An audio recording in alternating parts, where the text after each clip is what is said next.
How do you recruit Assembly members? The coming together of a diverse group of people is a defining feature of a citizens' assembly. Recruiting those people is done by democratic lottery. It gives legitimacy to a citizens' assembly that its members look, think and sound like the wider population in important respects. One of the common misconceptions of assemblies is that they're full of activists, so getting recruitment right and telling people about it is important. Cutting corners in recruitment can undermine the process. Most assemblies use a two-stage democratic lottery. In the first stage, thousands of invitations are sent out to randomly selected addresses or phone numbers. In the second stage, criteria are applied to the pool of volunteers to produce the final assembly.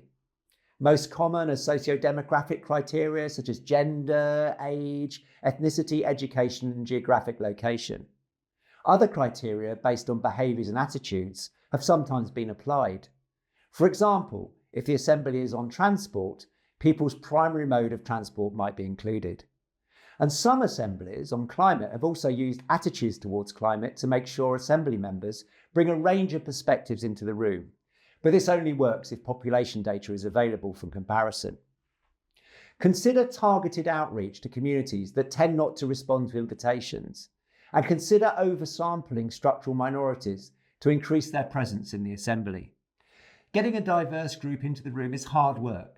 Providing care support and an honorarium are important, but so is building a personal relationship with members before and during the assembly. And remember to document your choices and methods and make this information publicly available so you can champion the legitimacy of your assembly. The Knoca website links to lots of resources on how to get recruitment right.